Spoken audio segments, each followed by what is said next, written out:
Deserts of Makkah awaken at dawn. The first rays of sunlight brush across golden dunes. The fire of idol worship flickers around the Kaaba, surrounded by stone idols and people lost in rituals that no longer hold meaning. The city of Makkah, a desert oasis bustling with traders, pilgrims, and tribes, surrounded by idolatry, injustice, and selfishness. A city alive with noise, yet lost in spiritual darkness. But in this same city, on the 12th of Rabiul Awal, 570 AD, during the year known as the Year of the Elephant, something extraordinary happened. And far away in the lands of Persia, the great fires that had burned for centuries, flames worshipped by kings, suddenly extinguished on their own. The ancient palace of Kisra trembled and cracked, and the deities inside the Kaaba fell into the ground. The world itself seemed to shudder, as if recognizing that something momentous had occurred. For on that blessed night in Makkah, a child was born, one whose light would dispel the world's darkness and illuminate the path of humanity for all time.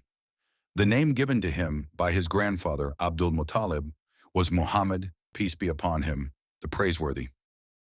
Born in 570 CE, Muhammad entered a world already marked by miracles. That same year, Allah protected his sacred house from Abraham's mighty army, the skies filled with birds pelting stones upon elephants, a divine sign that the Kaaba and the child born that year were under the protection of the Almighty. Muhammad, peace be upon him, his father, Abdullah, had passed before his birth. Following the noble custom of the Arabs, his mother Hazrat Amina sent him to the open desert to be nursed and raised among the Banu Sa'd, a tribe known for its pure language and strong character. His nurse was Halima al-Sa'diyah, who would soon witness blessings beyond imagination. From the moment she took him in her arms, her fortunes changed. The milk that had dried returned, her animals grew strong, and her land flourished. The young Muhammad, peace be upon him, brought barakah, divine blessing, wherever he went. At the age of 2, when he was weaned, Halima brought him back to his mother, Hazrat Amina. Out of her deep love for the child, Halima requested to keep him for a longer period. Hazrat Amina agreed, wishing to protect her beloved son from the plague that had spread in Makkah. So Muhammad, peace be upon him, returned with Halima to continue growing under her care.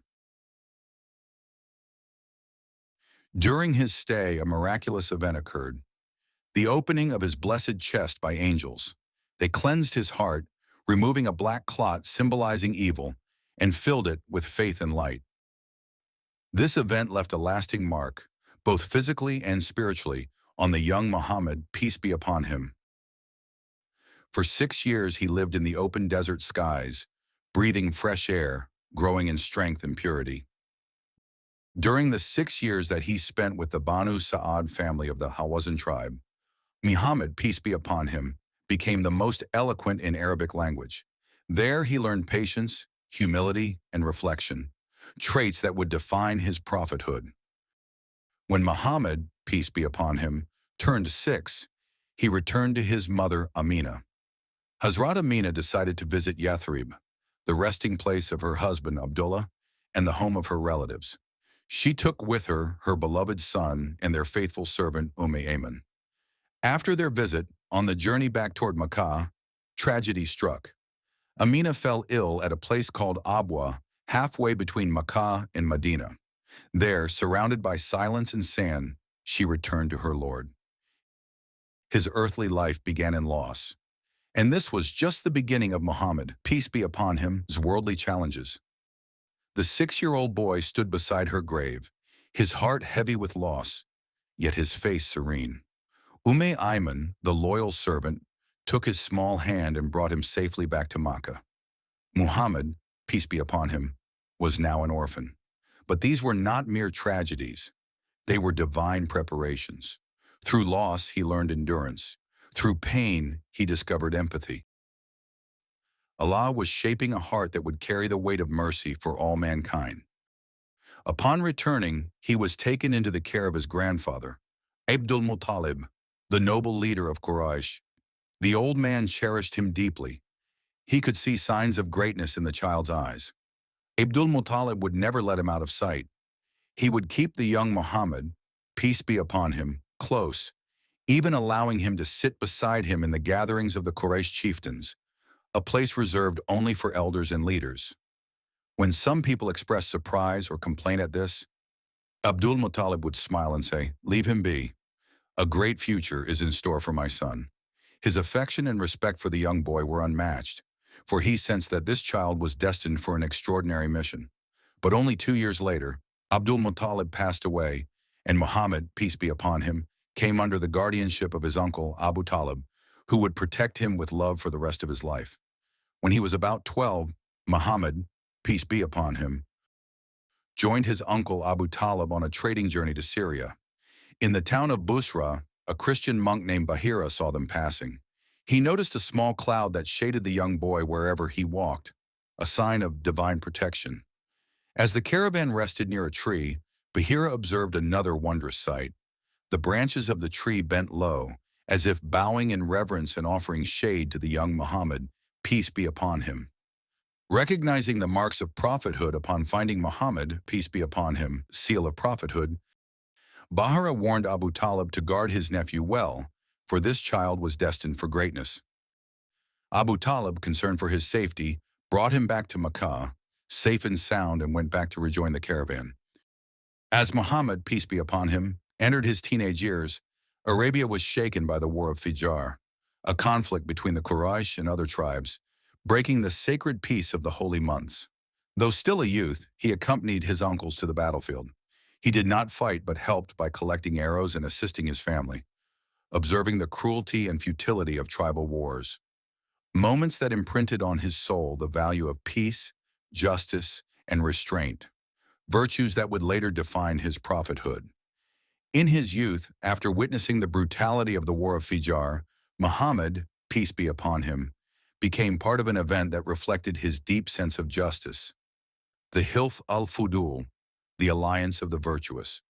This pact was formed in Makkah when several noble clans gathered in the house of Abdullah bin Judan to stand against oppression and protect the weak, ensuring that no injustice went unanswered. The young Muhammad, peace be upon him, was present at this occasion and also took the oath. He later said of it, "I was present in the house of Abdullah bin Judan at such an excellent a pact that I would not exchange my part in it for a herd of red camels, and if now in Islam I was summoned unto it, I would gladly respond." This remarkable alliance left a lasting impression on him, a commitment to justice, equality, and compassion that would later become pillars of his prophethood. As Muhammad, peace be upon him, grew, Makkah grew with him, a city of merchants and travelers, a hub of trade and temptation. In a place where dishonesty was common, where promises meant little, one young man's truth would shine brighter than the desert sun. He was known as Al-Amin, the trustworthy, and As-Sadiq, the truthful. He spoke the truth even when it brought no benefit. When he spoke, people listened. When he promised, he fulfilled. His word was a bond stronger than any written agreement. Traders placed their wealth in his hands, confident he would never betray them. The poor came to him for advice. The elders sought his judgment. In a society filled with deception, he was a pillar of integrity, a mirror of what humanity could be at its best. Then came a day that tested Makkah's unity and revealed the depth of his wisdom. The tribes of Quraysh had decided to rebuild the Kaaba, the sacred house of Allah. But when the time came to place the black stone, Hajar al-Aswad, back into its corner, a fierce argument erupted. Each tribe claimed the honor for itself. Voices rose. Hands reached for swords. Blood was about to be shed at the very walls of the house of Allah, until one elder proposed, "Let the next man who enters the mosque judge between us." And by Allah's will, the next man to enter was Muhammad, peace be upon him, Al-Amin, As-Sadiq. The tribes rejoiced. "We accept him, for he is the trustworthy."